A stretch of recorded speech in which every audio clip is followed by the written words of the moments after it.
The Glimpse. My favorite joke about Carl Phillips is that he knows more about a comma than I know all about the English language, right? The way he could stretch out a sentence and just build clause upon clause where it's just all grammatically correct and the clauses are all doing something interesting and different. Sometimes it's surprise, sometimes it's acknowledgement, sometimes it's dismissals. Welcome to The Glimpse. I'm your host, Camille Rankin. Hafizah Geter likes a comma and loves a good line break. She's a Nigerian-American poet, writer, teacher, and a literary agent. She's the author of the poetry collection Un-American, and her debut memoir, The Black Period, won the 2023 PEN Open Book Award. She's our guest today on The Glimpse.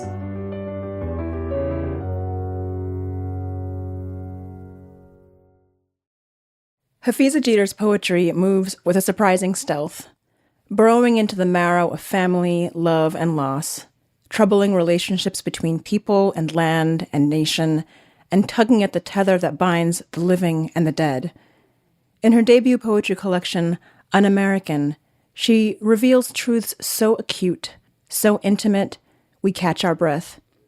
Her language is smooth and soft and sharp, a lush instrument that leaves behind the gentlest bruise, an ache that reminds us we are human and alive. Welcome, Hafizah. Thanks for being here. Thanks so much, Camille. I'm thrilled to be here. So you've been in the world of prose for a while, right? You just had your book come out, The Black Period, which I highly recommend. Everyone should be reading that for sure. An incredible work of nonfiction. So do you miss us in poetry? You're going to come back? Yes. First of all, I'm a poet first. Yeah. But because I think that, there's a reason people love it when poets write prose. We do love it. Right? It's the attention to language. But I think that, poetry is where, I keep my knives sharp. Mm-hmm. But, yeah, it's a challenge. But I think that I hope to always be a poet for the attention it gives you to language, for what you have to do, just on an emotional core. And I think that if there's ever a place you have to learn to trust the reader, it's poetry. Yeah, that's true. There's a lot of trust there, I think. I mean, there's so much space when you are moving away from the sentence. There's so much space left between you and the reader that you're like, meet me here. Yes. And it's about trusting the reader with a gap that, you essentially build the other side of the bridge, and you trust that what the reader has inside of them will create the bridge under their feet to get you to the next point. And that's something that I've always thought about, as I write line breaks, because I think line breaks are one of my favorite parts of a poem, because it's like a Swiss Army knife. It's just actually, this is 3 poems in one. Pick which one you want. So what do you feel like poetry can do that prose can't do? I think that that in poetry there is, I feel like that there's a very unique relationship between the writer of poetry and the reader that allows poetry to have a one-to-one relationship with almost every single reader. And it's just yes, we all understand that, versus with some nonfiction, it's just well, this is what this is about, Right. All right, let's talk about your poem. Can you tell us the poem that you're going to share today? Sure. So this poem was published in Poem a Day. And I had no new poems, but I'm just I got to come up with something.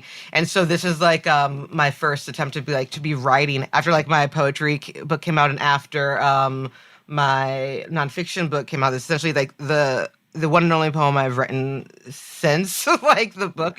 So this is you dipping your toe back in. This is me trying, and nothing like a deadline to make you rise to the occasion. So will you read it for us? Nope. Just kidding. Please. Praise song. After she died, I'd catch her, stuffing my nose with pine needles and oak, staring off into the shadows of early morning, me too jet-lagged for the smells a ghost leaves behind. The tailor of histories, my mother sewed our black Barbies and Kens, Nigerian clothes. Her mind so tight against the stitching that, in precision, she looked mean as hell too. My mother's laugh was a record skipping, so deep she left nicks in the vinyl. See, even in death she wants to be fable. I don't know what fathers teach sons, but I'm moving my mother to a land where grief is no longer gruesome. She loved top 40, yacht rock, driving in daylight with the wind wah-wahing through her cracked window like Allah blowing breath over the open bottleneck of our living. She knew 99 names for God, and yet how do I remember her as what no God could make? Thank you.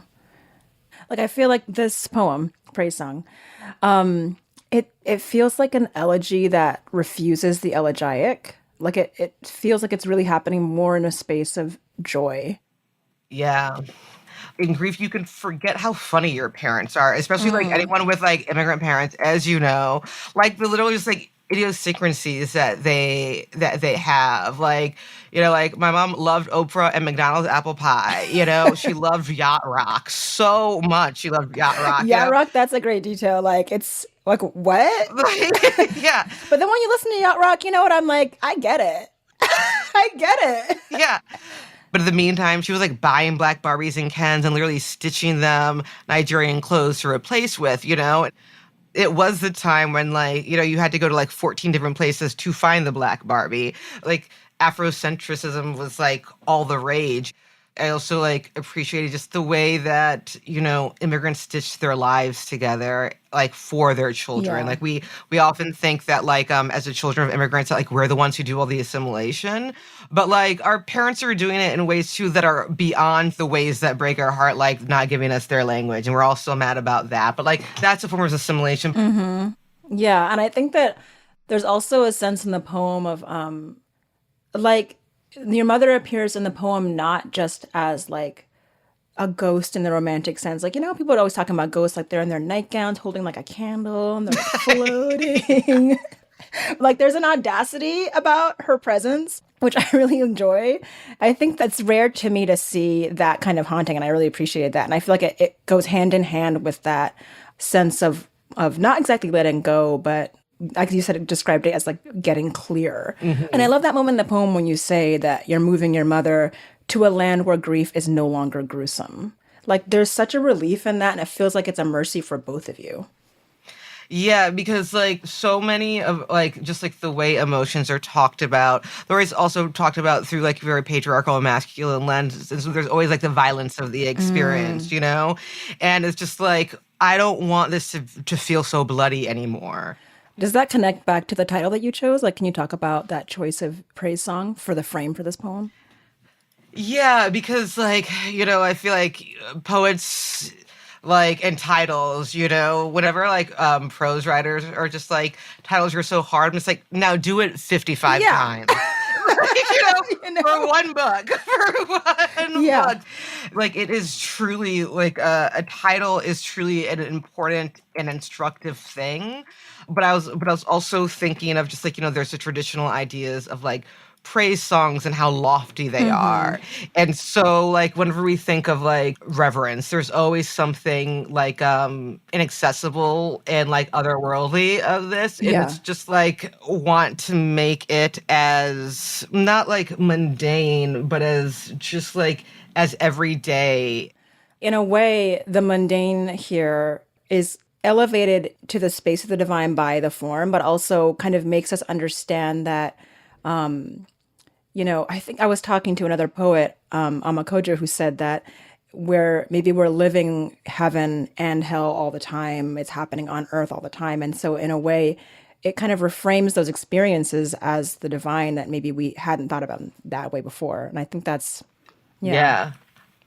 And like I think that there is something just like trying to expand our notion of divinity, because just like I think there is something like divine both in like pleasure and in like something more transcendent that when you say yacht rock, we all have the same feeling. Yes, yes. That like we could all connect that like that yes, it's hilarious, but also like Footloose is an amazing soundtrack. You know, Kenny Loggins, You know? perfection, you It's good know? stuff. It's good stuff. Something can't be denied. You know? Yeah, and like this joy of being like that, like because so much of being like a Black person or an immigrant is so serious, you Yes. know? Yeah.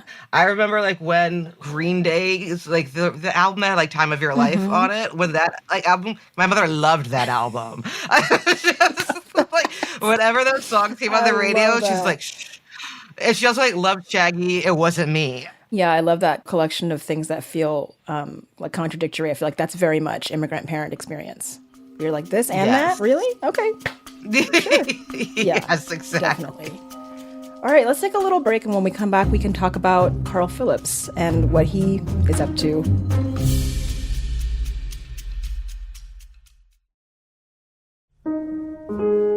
We hope you're enjoying The Glimpse. It's just one small part of the Adrian Brinkerhoff Poetry Foundation. We're the founders, Peter and Kathy Halstead. Our goal is to make poetry more accessible to everyone, and we do that in a variety of ways. Through partnerships, our film series, this podcast, and our website, brinkerhoffpoetry.org. We hope these works will lure you into a parallel universe, the way a Mobius strip brings you into another dimension without leaving the page you're on. Thanks for listening. All right, we are back, and we're going to talk about Carl Phillips, and I'm going to make you explain how he works, right? That's the agreement. How does he do it? Click. How does he do it? Click. All right, so tell us about the poem that you brought. What are you going to read for us? So the poem I brought for show and tell is a poem by Carl Phillips, who is like my favorite poet ever. And it's from his book Silver Chest. It's called So the Mind Like a Gate Swings Open. And what do you want to know about it, Camille? Well, I guess I want to hear you read it, and then we can. And I want to know everything about it. All right. After that. Okay. No pressure. So the mind like a gate swings open. When it comes to what, eventually it must come to. Don't forget to say to yourself, has it come to this again already? Look a little lost maybe, but unsurprised. Sometimes it feels like being a carousel horse, but with all the paint gone strange-like, all the wood gone driftwood. All the horses I've corralled inside me set free. Confused now, because now what? The snow fell like hope when it's been forsaken. Just before the wind shifts, then the wind shifts, the snow flies upward. I love you means what exactly? In the end, desire may turn out to be no different from any other song. Sing and be at last released from it. Not so long ago as I'd like to think, I used to get drunk in parking lots with strangers. We'd park, we'd drink, and didn't think what to call it. The rest that came after. What is a thing like that worth calling? He took me into his arms. He held me. I know longing's a lot like despair. Both can equal everything you've ever hoped for. If that's how you want it, sure, I get that.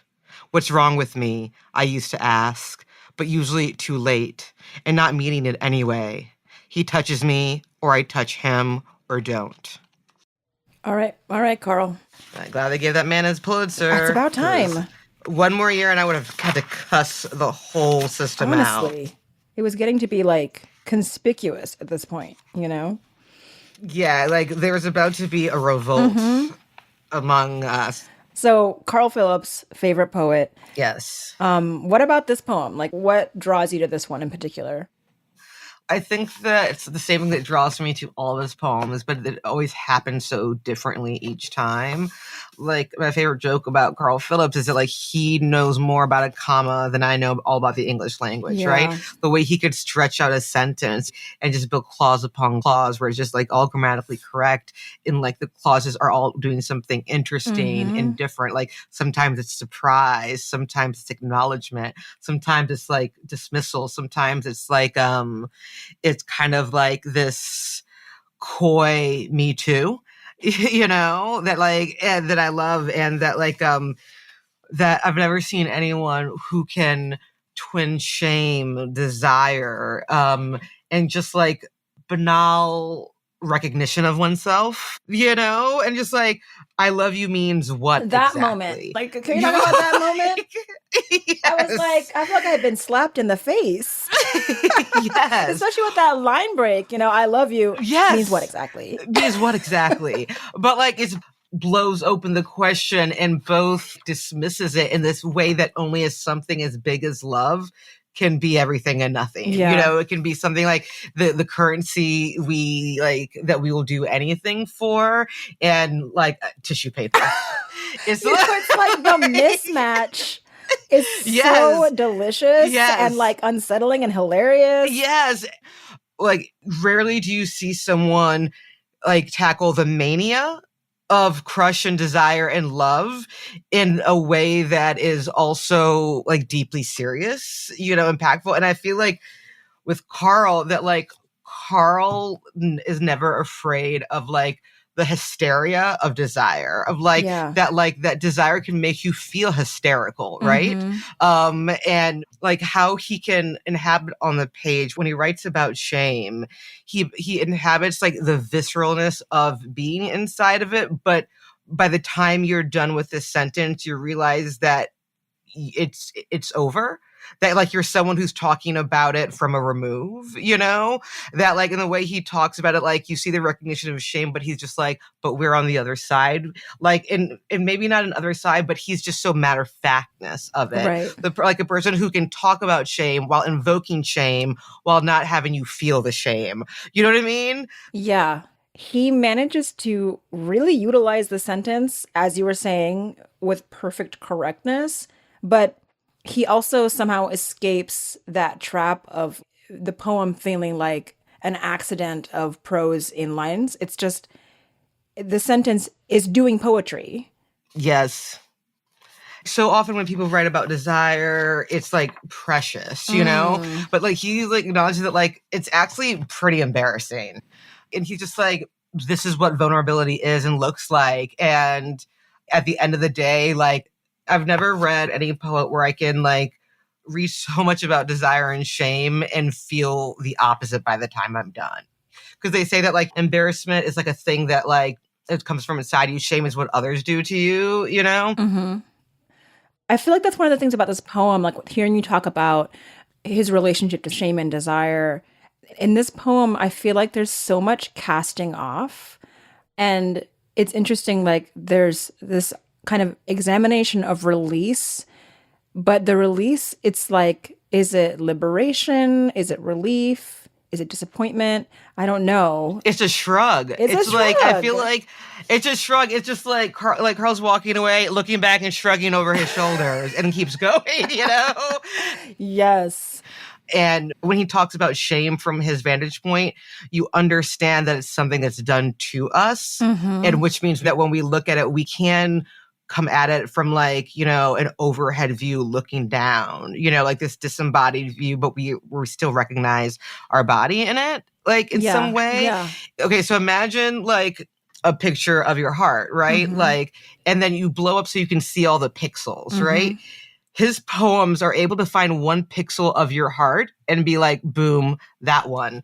You know, in like my truly baby poet years, like I would just like read his work over and over again and just be like, motherfucker, how did he do this? You know, even now, like even for like when I was writing my nonfiction book, whenever I got stuck, I just pull Carl Phillips down and be like, show me something, you know?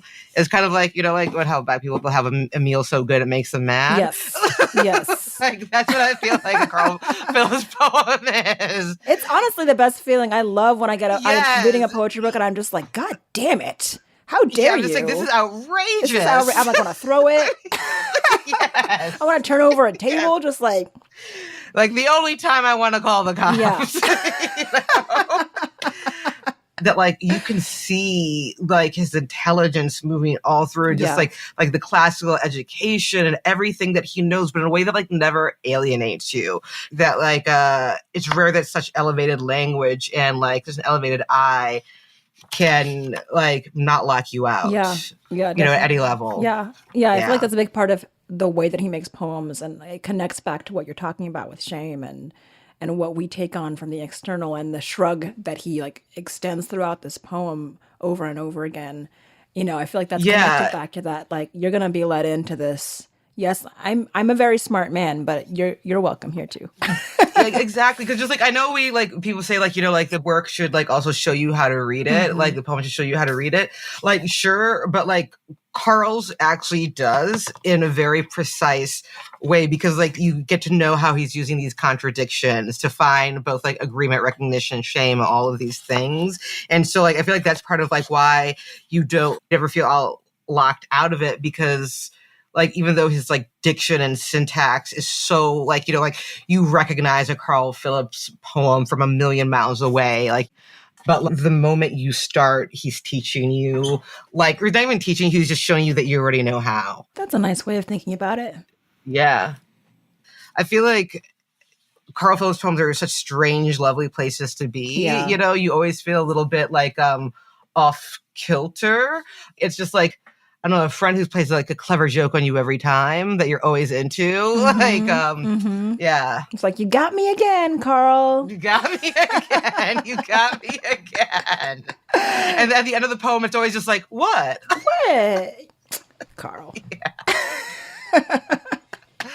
Exactly. All right, so we figured it out. We understand how he does it, or no? Yes. Okay, I think I've explained Carl Phillips to the world. Good job. Sorry, Carl, your career is over. He's just gonna find a new pixel, so we know that's the truth. Oh God! Don't threaten me. Don't threaten me. Yeah. So what are you up to now? What's your next project? Well, I'm trying to write a novel, and whew, those are hard. I mean, you literally just have to make up everything. Yeah. So we shall see. It's like every poet working on a novel. And then like the goal is to slowly try to write another book of poems. Yeah. All right. Well, it's been, as always, a delight. Thank you so much for doing this and for talking to us about your poems and Carl's poem. Of course, this has been delightful.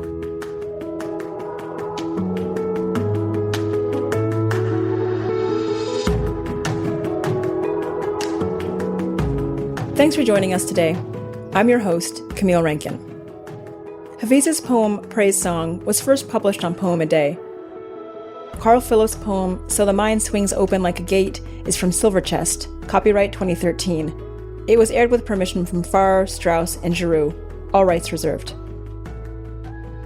Coming up next week, we talk to Chen Chan about petitioning the universe, the joy of tiny ketchup packets, and metaphors for grief.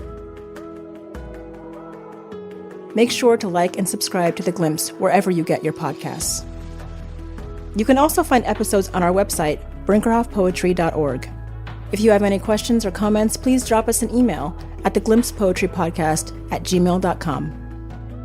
The Glimpse is a production of the Adrian Brinkerhoff Poetry Foundation. I'm your host, Camille Rankin. Our senior producer is Jennifer Wolfe. Kat Yours, our technical director and mixing engineer. Editorial director Amanda Glassman is our curator and production coordinator. Amy Holmes is the Foundation's executive director, and our co-founders are Kathy and Peter Halstead. Thanks for listening.